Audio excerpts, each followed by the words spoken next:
Good morning. I'm Jeff Hammond, Executive Director at IGSPA. Thank you so much for joining us for the October Dig Deeper. This is our last one of the season and a little bit different flavor this month. We normally have a technical topic for our Dig Deeper webinar. Today we're going down the marketing social media Dig Deeper route. So I think this will be a valuable webinar. It's very important for our industry to be able to get out the word about how many benefits geothermal has. So I'm looking forward to this Dig Deeper webinar, and I'll introduce our speaker here just in a few minutes. I want to go through some slides to give everyone the latest updates from IGSPA. A lot going on right now. This is, as I mentioned, the last Dig Deeper for 2022. If you would submit your abstract for 2023, both the town hall, the more general webinars, and the Dig Deeper, where we get into details a little bit more. If you go to the IGSPA website, there's an events and training menu, and you'll see an abstract like at the bottom of the screen here. If you fill that out, just submit that, and we'll start scheduling town halls and Dig Deepers probably in December. So make sure you get that abstract in so that we can get you on the agenda for next year. We're planning to do the same thing as this year, have a Dig Deeper and a town hall each month. A lot of good exchange of information. We have quite a bit of talent out there among our members. Also, the annual conference is coming up soon. It's in December 6th through the 8th in Vegas. We're partnering again with NGWA like we did last year. This promises to be a much bigger show. This is NGWA's largest location, in fact, when they have it in Vegas. Keep in mind that early bird pricing ends next Friday. So if you haven't registered for the show, you'll want to do that quickly so that you can get that special pricing. I would like to thank our sponsors. We've filled all the sponsor slots for this year.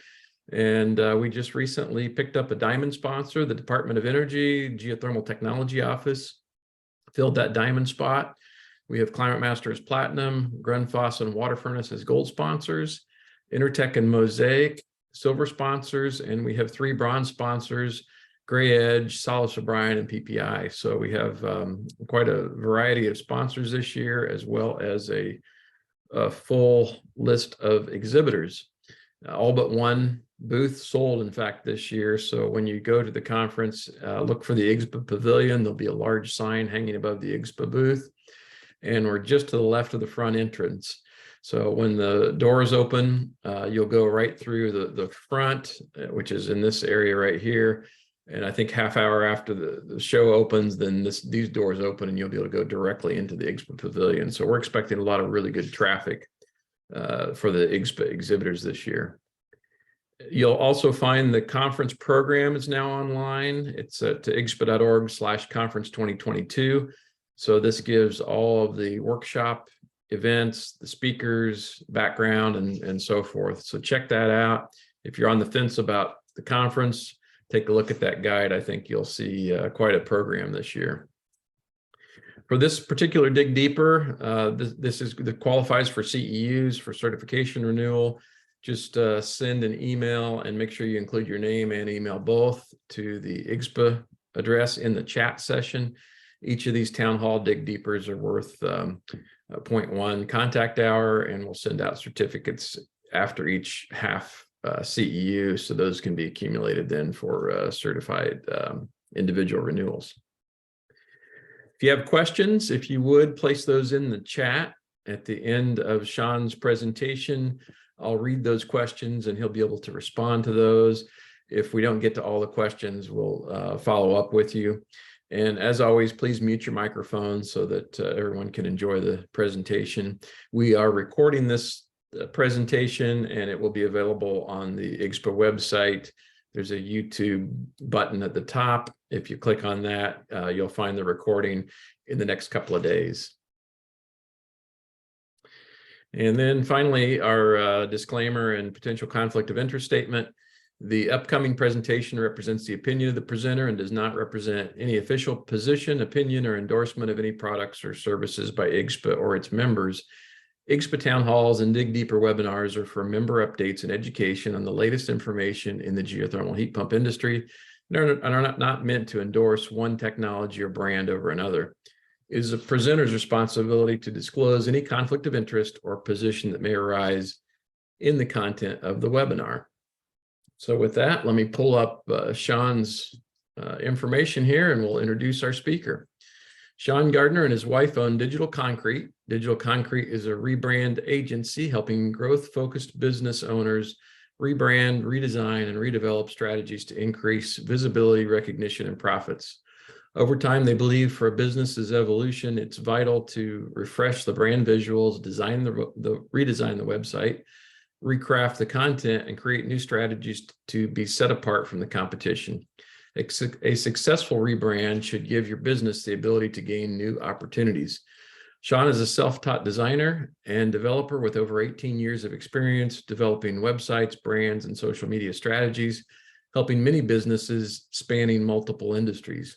He has learned that as time changes, what attracts customers to your business changes too. Your brand is the foundation to your success, and he makes it his mission to rebuild the launch pad, shooting you to the next level. On any given day, you may see Sean and his wife out and about with their 2 children, or even taking their Pama weenie, Chloe, on a walk. Sean also likes to teach graphic design and coding, and he hopes to have a full curriculum for an after-school program one day. So with that, I'll turn it over to Sean. Stop sharing my screen, and I hope you enjoy the webinar. Thank you very much for attending this morning. I had to make sure I was unmuted successfully. How's everyone doing? I hope, well, you guys are muted, so I'm assuming everybody as well. Once again, my name is Sean Gardner, and I'm going to share my screen now. And oops. There we go. All right.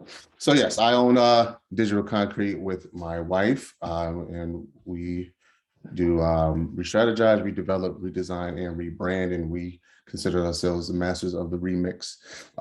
Why do we say that? It's because, as we all know, as business owners, we can remain stagnant if we remain the same. So as change comes, growth comes, and as you see the opportunity for growth, we like to come in and look at how things can be, seize the opportunities to where things can be updated or changed. So we re-strategize, redevelop, redesign, and rebrand, and also work with on social media. So our website does branding, social media strategies and development, and we do websites and websites design and development as well.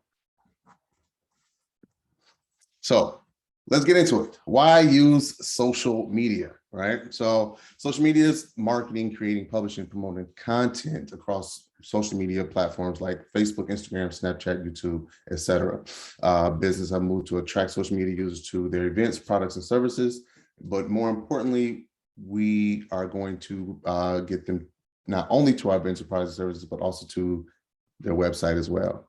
So you want to consider what your business is doing in the age of social media marketing, how to leverage it to your own personal benefit for your business. So how are we using social media? We can use it to build brand awareness across multiple social media platforms, like, once again, Facebook, Instagram, LinkedIn, and so forth. We use it to communicate authority of our business and brand directly to the target audience. We want to just demonstrate authenticity with thoughtful storytelling techniques, as in, you hear the word strategy, and strategy is basically a way of creating a storytelling technique as to why the importance of your business or your brand or your product can help the end user. Encourage direct engagement on interactive channels like Instagram messages, YouTube comments, emails, so on and so forth. Provide support in real time. I don't know if you noticed, like, some people use Twitter to interact with, like, Xfinity internet services to engage with the company, and vice versa, to try to get some type of real-time support when the phone numbers or the emails is not connecting through. And then we grow by leveraging cost-effective strategies. We know ads, like Facebook ads, can get expensive. Google ads can get expensive. So we can use a good content strategy on social media to help curtail some of the cost of how ad placements and things that can be when running your business and doing your marketing. Almost 9 in 10 marketers say increasing website traffic is benefit of social media marketing, according to Social Media Examiner, which is a blog.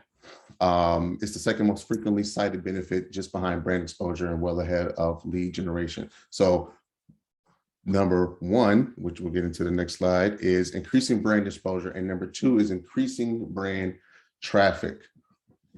Why are those the top two? Well, for one, increasing brand exposure is a good, quick way to have immediate brand recognition and build brand loyalty. We use brand personas, we use brand identity, we use brand perception to create the loyal end user, in knowing that my brand is synonymous with whatever that end user has in mind.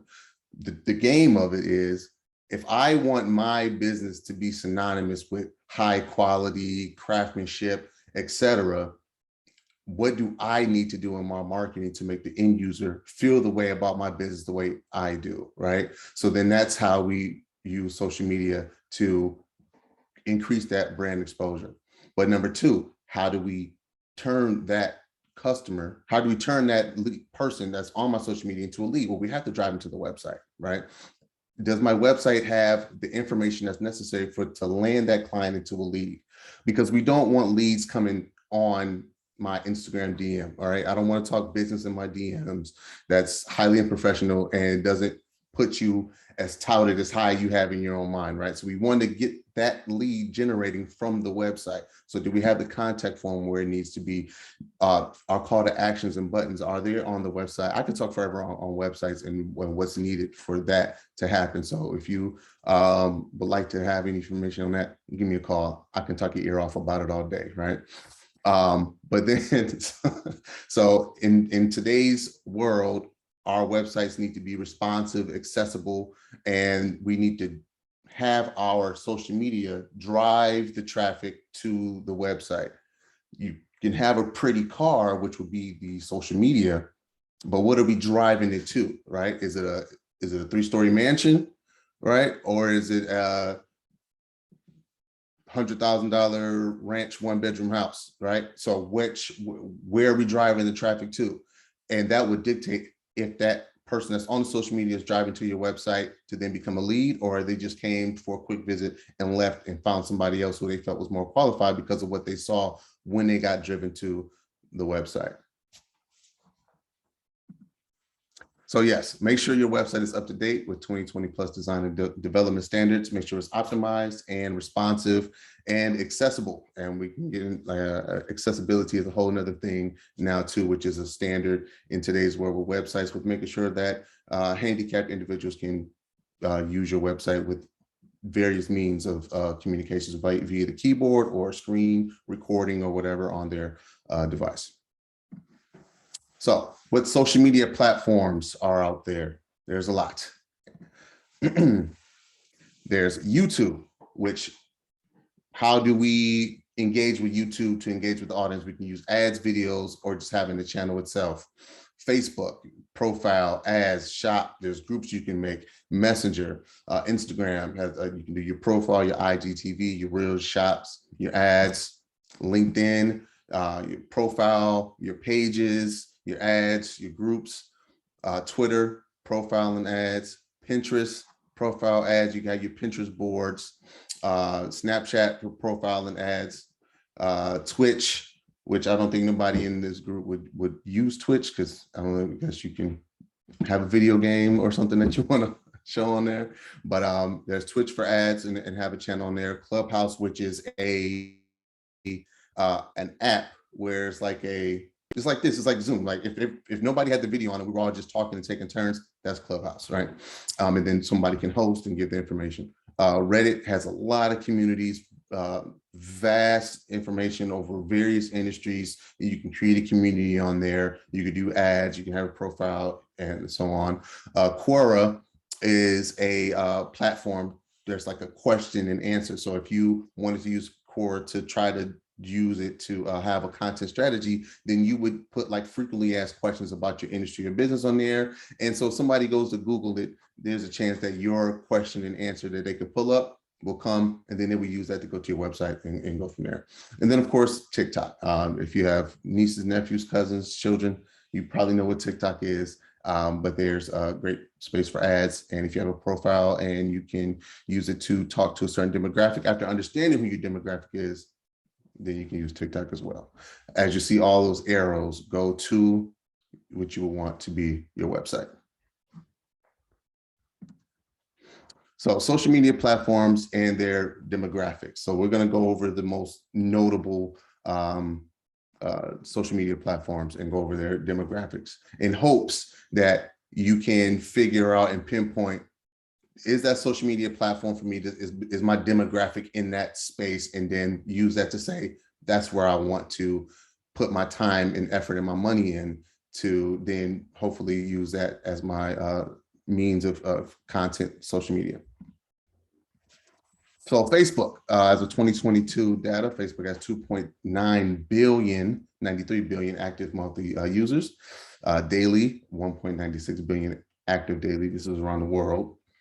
Age of the internet of users, 86% of the people are 18 to 29, 77% 30 to 49, 51% 50 to 65, and 34% 65 plus years old. When we think about demographic, we're usually thinking about them in age groups and the gender of the individuals, where 54% of the Facebook users are male and female, and 46% of Facebook users are male. On average, Facebook users spend 30 minutes a day on the platform. Instagram, 1 billion monthly active users, Instagram has 500 million active daily users. 67%, 18 to 29, 47% of people ages 30 to 49, 23%, 50 to 64, and 8%, 65 and up use Instagram, with 51% users are female, 49% are male. On average, you spend 30 minutes a day, and estimated 71% of US businesses have Instagram. So if you do not have Instagram, you are not part of that 71%. It would be great for you to do that. 83% on Instagram users say they discover new products and services on Instagram. So I have an Instagram, you should have an Instagram, personal and business. YouTube, which is what I want to start doing. 2.6 billion monthly active users with 122 billion daily users. What is not shown right here, because I did not include it and I just thought about it right now, is that there's Google search that people use to find things, answer questions, and then right next to that, people use YouTube, right? So that means that if anybody has any questions of what services they can get for their home, they're either going to use Google or YouTube before they start using anything else. 81% of people ages 15 to 25 use YouTube, 71% of people 26 to 35, 67% 36 to 45, 66% 46 to 55, 58% of people that are 56 and up use YouTube, with 46% of users are female and 53% of users are male. On average, YouTube users spend 45 minutes per day on the platform. Over 70% of YouTube views are on mobile. If your content, or if you feel like your industry will be more geared towards content that will be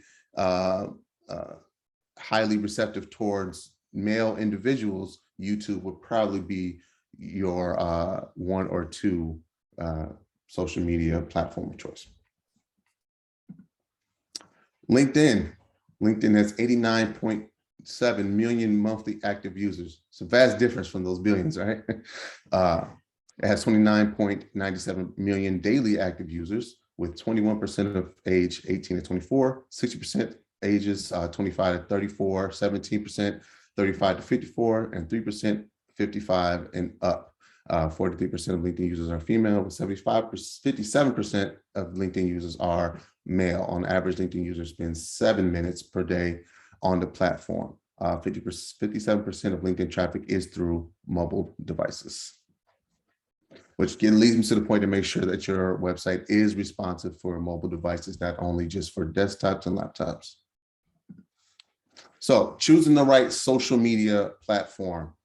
We have to think about a few factors here. Our audience. The audience is absolutely the most important factor when choosing the social media platform. We have to understand who our audience is first. We have to understand our business and who we're marketing to, and who, if we're selling a service for a home, who are we selling to be the decision maker of that home that's going to say, yes, let's get this product. And then that's what you will gear your content strategy towards. Outside of that, your products and services, your brand personality, your business type, this is what makes sense for your business, and understand that what your company does impact the options available to you for your social media. So there's hundreds of social media platforms, ones with billions of monthly views to high hundred thousands of monthly views. And you can dictate, depending on who your audience is, what your brand personality is, what that would dictate what social media platforms you'll want to make profiles for. Research your competitors and others in your industry. What platforms are they using? What's working and what's not working? How engaged the audience is on each channel, which the last bullet point, you can always see. You can always see how many followers somebody has. You can always see the likes somebody has in the comments. Right now, bots are running rampant, so take that in consideration too when you're thumbing through some of the comments to see how your competitors are doing. But starting to understand if with your industry, the type of content can you produce is going to be different from your competitors. Can it be more engaging? Is going to be around the same, and you can use them as a way to know what's right and what's wrong. Align your overall social media marketing goals. The reasons why you're on social media in the first place, the impact that will also impact your decision. So what are we on there for? Are we on there just to get followers and share content? Are we on there to drive people to our websites? We have to understand what our actual main motivation is when creating the content on social media. If customer support is your goal, Twitter and Facebook should be on your consideration list before Instagram, because 9 times out of 10, people are going to go on those platforms to have more of a communicative interaction with businesses and people, as opposed to Instagram, which is people go there for the content that they're going to learn from, but they're there for the overall prettiness of the images and the way that those videos are put together to be engaged. It's like I would say like a preview to YouTube. So like I've had about 60-second reel. Where can I get the rest of the content from? Right? You can still have it all on Instagram, because Instagram not only has reels, which you can go up to 60 seconds, but on IGTV, you can go up to an hour. Yeah, an hour. So you can have it all in there, or you can just say, hey, I can do YouTube and Instagram, or you can just do Instagram all in one. But it all depends, once again, your audience, what you're trying to convey in your content, and how does it fit and structure for your business. Understand the different platforms and their uses. Spend some time understanding the channels you're considering, and make sure that you know the communication protocol. This will not only help you keep up with the best platforms for your company, but it'll also help you avoid communication issues and errors. That is a typo. It should say issues and errors at the end of that. Using social media. Time it right. So you pick the most effective time for optimal views instead of using best practice for social post timing. Look at your own data, see when your target audience is responsible. Now this works if you already have social media going. So when we do social media strategies for companies, we come up with a campaign and we A/B test that campaign for a couple of weeks to gauge the effectiveness of the post and understand the timing on when your actual client base is on the internet. And then we start tweaking from there. Then we want to know how aggressive do we want to be? Do we want to do daily posts, twice daily posts? Do we need certain videos? What is the audience coming for, the videos or the images? And then we have story posts and some other things that we consider when putting a strategy together. But timing it right is effective if I know that majority of my audience is coming on and looking at my Instagram page before they go to work. That means I want to make sure that I post at 7 a.m., 8 a.m., 6 a.m. so that when they get up and start thumbing through their phone before they go to work or before they start commuting, then they can engage with my content then. Or they might do it at lunch, or they might do it around in the evening time. So that's where we have to start understanding. I have clients that we post twice a day. We post at 8 a.m. and then we post again at 6 p.m. depending on the audience and the time and the days. Not every day is the same exact time. We realize that one client we have, we post at 9 a.m. and 6 p.m. And then on Thursday, we post at 6 a.m. and 3 p.m. So that just came with time. We've had that particular client for a year. So over time, we were able to understand the timing of the audience so that we'd be able to put the information out and so that their audience can engage at the right time. Promote your content, drive content to your site. What are we driving people to the site for? Do we have blogs? Do we have other information? Do we have any percentages, discounts or anything like that that we can incentivize them to go to the site? We want to promote that through social media. We want to engage your audience. We want to offer content that's valuable to them. So if you're in the geothermal space, why is it important? Why is it better than having a furnace? Show these things, shows the pros and cons and things like that. I speak about late night vacuum commercials. I've never had a vacuum and pulled the bag out and the dust explodes all over the place. Never happens, right? But those late night commercials will make me say, I don't want a bag in my vacuum though. Because it's making me feel like that will happen to me, even though it never did. So it's telling me, hey, you can avoid this issue because this thing is better than this, and this is why. This will be the type of things that we will want to put on our social media to engage with our audience, to show the value of our product and our business and what we do to boost engagement.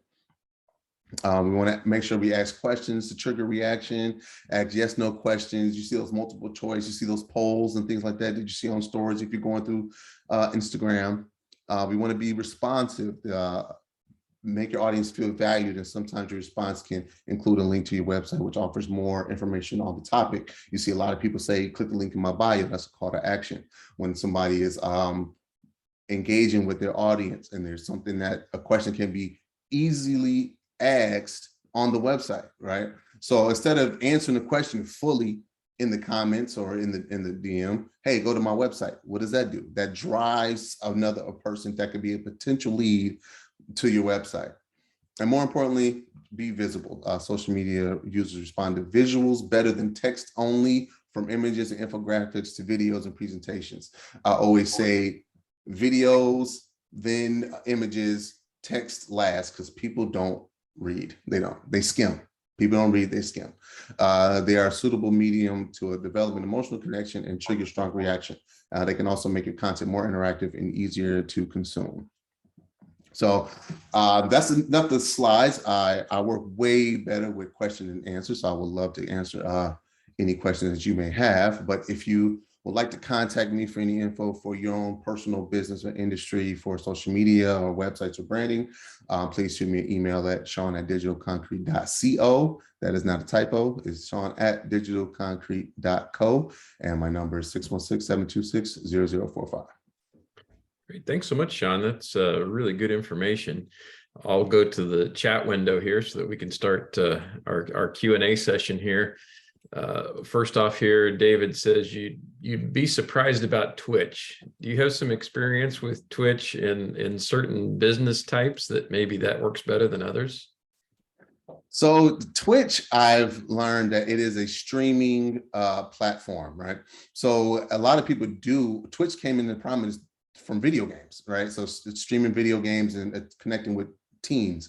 But what I've also learned is that a lot of DIYers have started streaming things about how to do certain things inside their home, right? So there's ways that you can use it if it fits your business and it makes sense for your brand personality. Okay, thank you.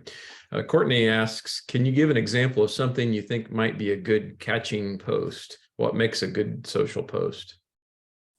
So what makes a good social post is at the end of it is a post that's going to be able to get a reaction or engage with whoever is interacting with it. So is there a question to be asked? Is there a emotional trigger to the post that makes somebody want to share it or gain more understanding of it or cause intrigue? So those would be the great content posts. Okay. And Courtney has a follow-up on the good social post. How many words is less more? That depends on the platform. Facebook has Facebook is the place where the longer formed posts will be, right? Social media, Instagram is going to be for how pretty things are or how great or bright or enhanced things are. So showing a good before and after on Instagram with a caption that's a paragraph, 4 or 5 sentences within there, right? But then you have Facebook where you can really get deeper into whatever the mindset is of what you're wanting to post. And a lot of people will view Facebook posts like a blog post, right? But then Instagram be like a short form thing, because psychologically you're not on Instagram to type out long form information and things like that to read a caption and do that. You don't get too many of those. Now there's people who do it, so there's no reason to shy from it, because it does get done and it does cause engagement. But you want to have what you can have in the importance before people have to click on the read more ellipses. Okay, that's the key is you want to have as much topic before the read more so that you're catching their attention. Okay, that's great advice. Jackie asks, do you think most companies use social media largely as a traditional advertising channel, or do they use it in other ways? So at the end of the day, it's advertising, but it's how we're advertising, right? So a lot of people don't want to go on social media and see buy me, right? So they want to at least feel like they're getting something out of the deal before they give up something in return. A lot of the audiences coming to our pages are selfish. They want to know what's in it for me first before I line your pockets up or give you my business. What's in it for me? How am I getting it? So yes, we use social media for marketing and advertising, but we need to psychologically turn it in a way to where we're engaging or giving content where people can gain something from before they want to give something to us. Excellent. Okay. Donna asked the question, how do you feel about mixing business with personal when posting? I do it. On my social media page, I have one for my own self, for my own personal brand, and I have one for the business. Now, the one for my personal brand, I will cover like things that I'm doing with children or how I'm teaching them something, but then also show information about what I'm doing for the business, or like, here's tips for your own websites and things like that. So I think when it comes to mixing business and personal, it really goes into your own personal brand. If that fits your personal brand, then I would definitely say go for it. Okay, very good. I have a couple questions here while we're waiting on some others in the chat window. Content has always been a question for me in the amount of time you spend versus the benefit. Are there companies that create content for specific industries? Because that seems to be where the break is. You get your account and then you stop posting because you don't have anything to post. Yeah. So like us, for example, like we do content for various industries. When we first started Digital Concrete, we solely only worked in the construction space. And then we, of course, broadened out over the years. So we sit down with each individual business. We get a full understanding in our discovery phase. We do a full understanding of the business and the industry. And then we come up with a strategy and we sit down and say, this is what we can strategize for your type of content. Then I will go and say, hey, how many does your budget cause, and how aggressive do you want to be to say, I want daily posts, I want posts every 3 days, every 5 days, none on the weekends, whatever. And we map out the calendar and say, hey, these are the topics that we have learned can be the most engaging, right? Can be the avenues to teach This would be the post to use to actually promote the business or promote a blog. Then we'll start etching out the captions, creating the graphics for it, and making the videos for it after that. Okay, so companies like yours actually will create the content. That's not something the business necessarily has to do if they don't have time to post. Okay, Right.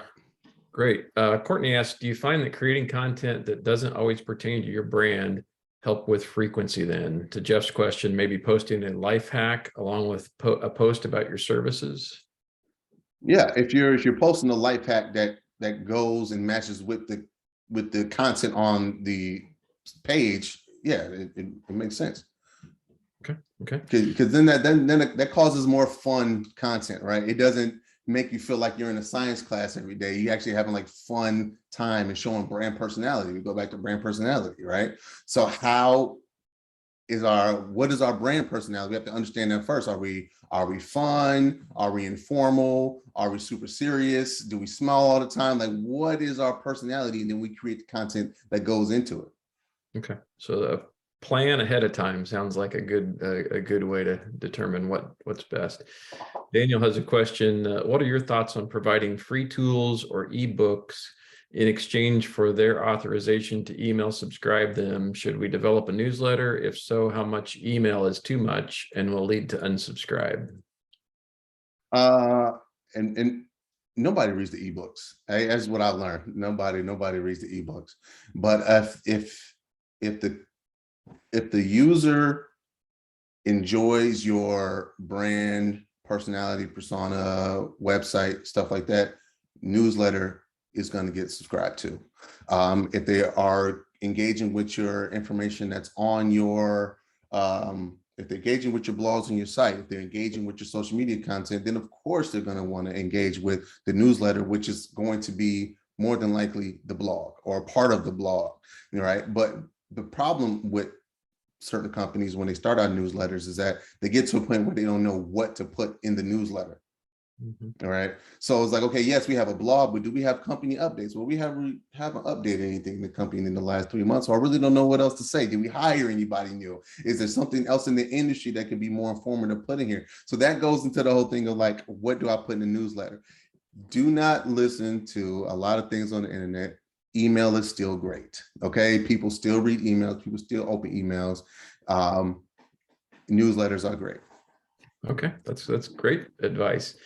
Courtney asks, is there a frequency you recommend to increase traffic, especially when first getting started? Every day, once a day, at least the bare minimum, every single day. Okay. Yeah. And along the lines of the previous question, do you have any recommendations on how to create an engaging newsletter that people will read? I hope people read our IGSPA newsletter, but I guess we'll find out how engaging it is.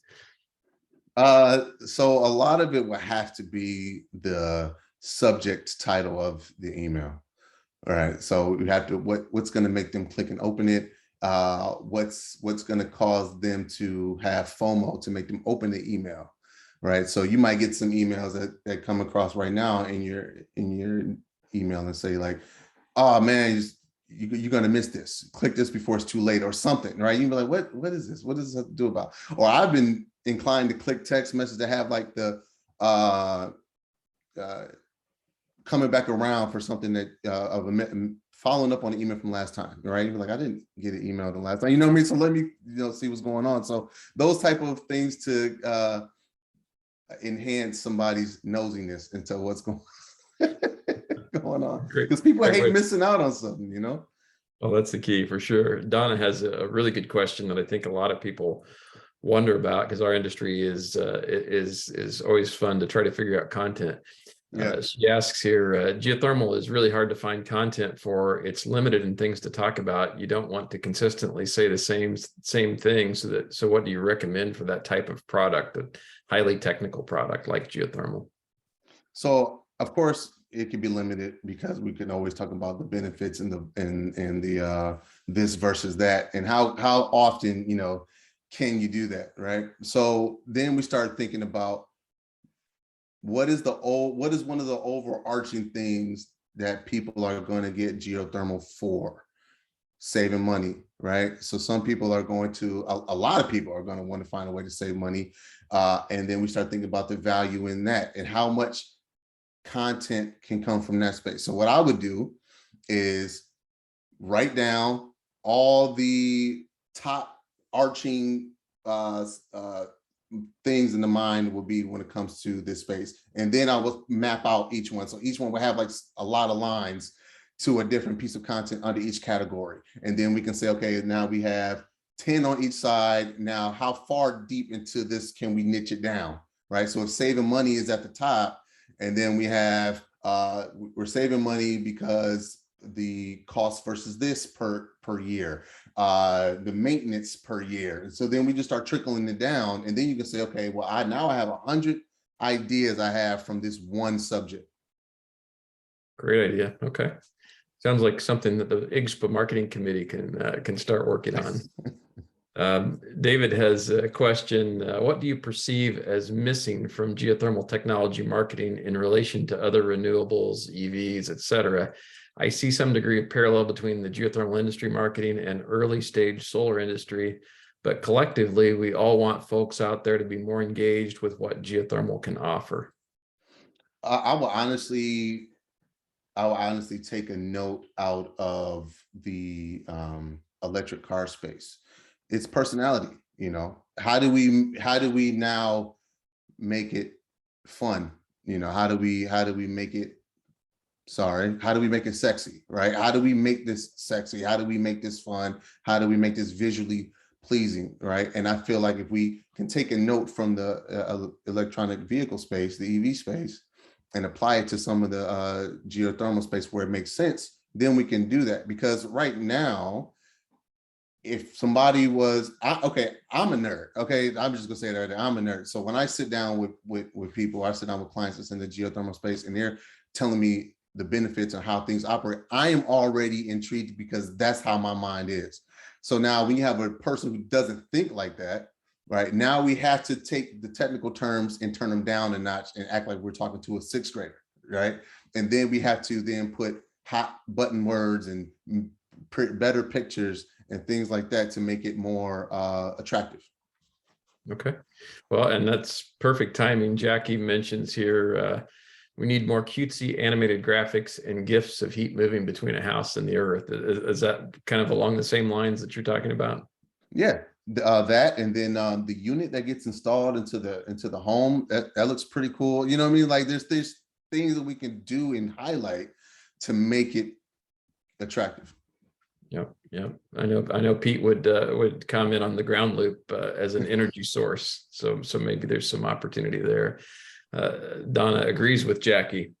While we're waiting for some other chat, we still have about 15 minutes. So I appreciate you taking this time, Sean. Oh yeah, no problem. I have a couple of other questions here.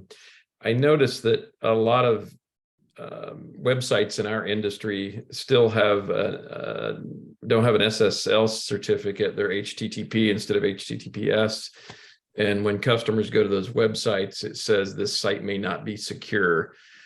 Do you have experience with how that impacts potential leads going to the site? Are they going to shy away from that? Do you have recommendations for what companies should do to get up into the 2020 plus, as you mentioned, timeframe? I wish I had the exact percentages for it, but I don't have the proper stats. But yes, people do feel safer and more secure on sites that have SSL certificates. We host our own clients' websites on our server platforms, and we always cover all the SSL stuff. But a lot of the hosting companies should have separate SSL certificate structures. Like GoDaddy has their SSL stuff. It's like like $120 a year, I think. I could be wrong, but you have some expensive, some super expensive, some inexpensive. But having that lockup there will create user feel safe when they come to the site, especially if you want them to put their name and their email address for you to contact them. They're not going to do it if they don't feel safe that they can put the information on there and they're not going to get, hacked or anything like that. It's a really good point. Yeah, I just went through an exercise, and about 50% of the websites were did not have the SSL. Do you have any advice on companies that are primarily business to business versus consumer marketing? We have a lot of our members who really don't interact with consumers. They might be subcontractors like drillers and that kind of thing. Is that a different social media style for B2B versus B to consumer? So when it comes to B2B and social media, you have to then change your expectations to what you're going to feel to be a result, right? So when it's B2C, you're hoping to get likes and communications and engagement and things of that type of communications through, your social media. But when you're doing B2B, you really want to use your social media to get yourself away from the pack as a professional, right? So if I'm a general contractor and I have my license and I've been a general contractor for 10 years, I need you to know that I am for your business more than the guy who just picked up a hammer yesterday calling himself a contractor. So how do I use my social media to be seen as more professional? Do I showcase more of our processes, right? Do I showcase more of our products in their use, not so much for consumer use, but for business use? Do I show myself at vendor cons and things like that, where B2B communications and networking will happen? So those are the type of things that I would change up when it comes to B2B versus B2C on social media. Okay, good to know. Jackie comments here, you'd be surprised how good drillers can be with their website design, even though they're not necessarily perceived as directly interacting with customers. So that's a good point. A lot of them have more appealing designs and clear outline of the services they offer than the average HVAC company I see. So maybe we can learn some things from our driller members. I know one who happens to be the chair of the IGSPA board definitely has that situation under control. So that's a great comment, Jackie. Thank you very much. And then I have one more question here. Sorry, I have the majority of the questions, but we get these all the time. Facebook can be somewhat political and controversial. Have you had experience where, especially in our industry, where we tend to be a green industry, there can be some negative comments on posts on social media? What is your typical approach to handling some of that negative feedback on social media? As a just a whole, when the posts are happening, or like comments on your actual posts being Comments on your actual posts. From my experience my experience has been to engage with the negative comment in a positive way, as much positivity as you can, because what I've learned when it comes to these things, when it comes to the thoughts in the political space, people are agitated, and it's not so much you per se, it's just that you're going to be the person I'm going to take it out on today, right? And so I don't know how much negativity you can have about something being green, but if you have somebody coming on your post and they're saying like, well, this is killing the coal mining industry, and I'm going to blame you for this, right? So then you get it. That's a way to maybe open up a dialogue. But if the person's being just too aggressive, then you can choose to delete the comment and move on. You know what I mean? But either delete it and ignore it and move on if somebody's being completely unruly, or if you have a opportunity to engage in more communication, because what does that do? That causes other people to then have more conversation in there. Now you're garnering more people coming in, more attention, and hopefully you have a great community of conversation coming from some negative perspective turn positive in the comments, and then now hopefully that increased followers. I've seen it happen a few times. Great advice. Thank you. Well, fortunately, we still have about 9 minutes. So we have several more questions that just came in. Greg asks, how could we portray geothermal as a way of life, a feeling that when we walk into our homes, a comfortable environment that we create? Not everyone cares about the numbers, heat of extraction, rejection, energy analysis, etc. Yeah, like I said, I'm nerdy, so I think about that stuff, right? But nobody else does, So it's only because when you love that type of information, you're gonna find it entertaining no matter how it's brought to you. So now we have to like you said, what about the other benefits that people are going to feel instead of the numbers of that? So is it different type of comfort? Are allergies lessened in the house? Are do you immediately have to wear sweatpants because it's super cold, or whatever, super hot, or can it be adjusted? It's like those things to make overall the upgrade of living inside of the house better than what was already provided. One thing that a couple things would be considered is, like I said, allergies, skin, even the noise level is different when using geothermal, right? So you can have peace and quiet without hearing, you could be on a conference call. You know what? That'll be great content right there, right? Conference calls. I'm on a conference call, but I have to rearrange my microphone because every 20 minutes the furnace is going loud, and I'm doing a presentation for my boss, and I'm hearing coming from the background. But with geothermal, you don't get that. You get the same comfort. You don't need a blanket. You could be doing your presentation in your warm home without the background noise. We definitely need you in our industry, Sean. All right. So Johnny asked the question, what are your thoughts on social media as a recruitment channel for skilled resources? What platform would you recommend here? What would you recommend for a posting structure, images, videos over a job description, et cetera? That would be LinkedIn. LinkedIn would be your best bet for that. So then you have your LinkedIn, you do Indeed, and then every so often on your Instagram, where you have your pictures and your videos, you can say looking for skilled workers, looking for workers in the industry. Has this industry ever intrigued you? Are you looking to work in this space? Do you like, when you were a young child, did you love seeing the big trucks driving past and you wanted to be, well, now here's your chance? Are you a hardhead? There's things that you can, same thing with creating content for the end user. You're creating questions and things like that to cause the person who's looking for a job and who wants to work in the space to say, oh yeah, yes, I would love that. Okay, excellent. Pete has a comment. I'm not sure cutesy is the answer. I think correct preparation, correct design instead of shortcuts and rules of thumb is one way we can properly explain a loop or energy source. I don't know if you have any comments on that, or we just leave that comment. I mean, like I said, we can look at the EV space and see how they were able to explain the benefits of electric vehicles over gas. So those will.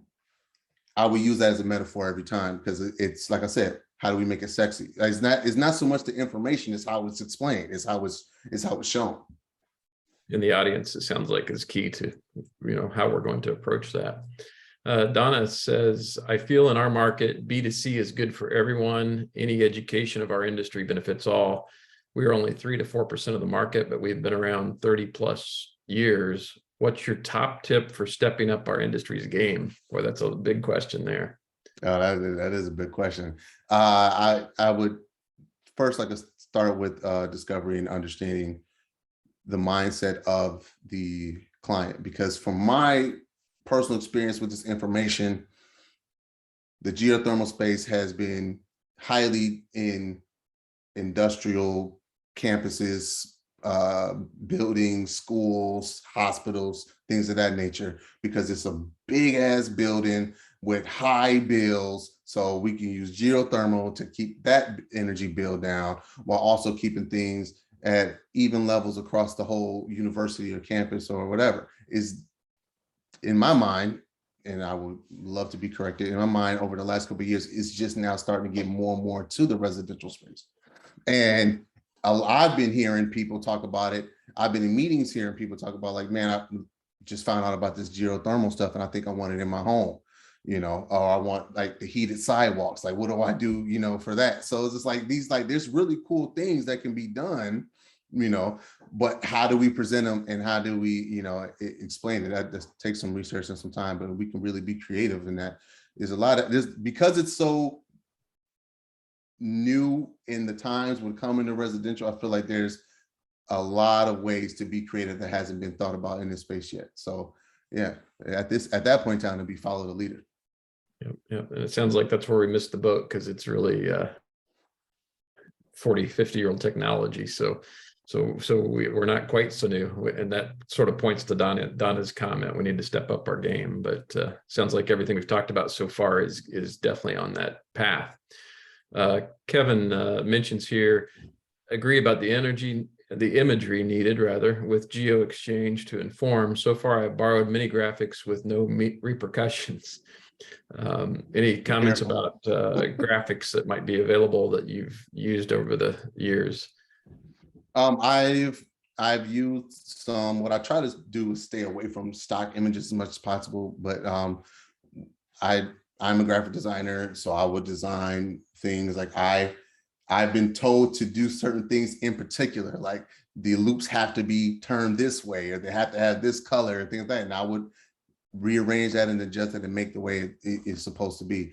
But if you're able to use as much as your own imagery to show personalization of what you're serving, showing yourself with the product to show interaction and that brand recognition and who's doing the work, that'll be the way to go over using, random stock images where, like you said, you haven't had repercussions yet, but there are lawyers out there who search.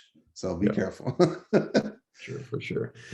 All right, David asks for thoughts on a metaphor in social media for geothermal. For example, or that is, geothermal exchange is a bit like using the earth as a battery for thermal energy. Do you have any suggestions on metaphors that might be helpful for our industry? Oh man, shoot. I've had some meetings with people and I've come up with some stuff, so I would have to give me a thought. I have to give me some time. I have to come back to you on that. That's okay. Well, and actually, Pete weighs in here on that very subject. He mentions you have to show value, so the energy source must be defined as a fuel source, which is a really good way to address David's question. I think we have about 2 minutes, so let me ask this question from Daniel, and we'll see how much time we have left. Many of my no sales, in quotes, are strictly based on the cost difference between standard systems. Any suggestions on overcoming this from an initial contact, for example, social media, website, etc.? Say the question again, I'm sorry. Yeah, he's asking how we can address the challenges of the system being more expensive than traditional systems. How should we go about that on social media and the website? Sort of tackling that additional cost right up front rather than waiting until we get to the point where we're selling the system, and that's the deal breaker is the added cost for geothermal.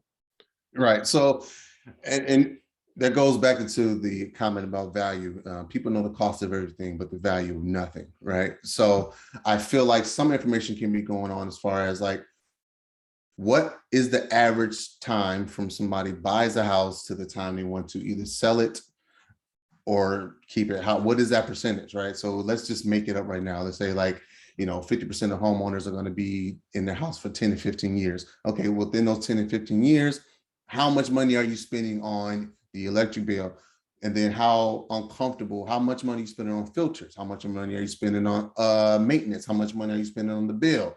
Then we can say over 15 years, you're spending the same amount of money or more than you would if you went with geothermal, or if you went with this system, the solar system or whatever. So using facts to then get people to understand the value versus the cost will be the best way to go. Perfect. Well, we are out of time, but I'm going to read these last 2 comments and then we'll let everybody get back to the busy days. Courtney says, to be honest, stop talking about the upfront costs. Depending on where you are, there are so many options to help with financing. Geothermal has so many more benefits than just payback and money. I think that's a really good point. And and Greg says, your backyard is your bank account. I like that phrase. The sun and earth keep making deposits. Your geothermal heat pump in your basement is the cashier. So on that note, I certainly appreciate your time, Sean. That was a great exchange of information. And thanks everyone for joining us today for the Dig Deeper webinar. I hope you have a great weekend, and let us know how we can work with you on promoting geothermal. Thanks for being IGSPA members. Have a great weekend. See ya.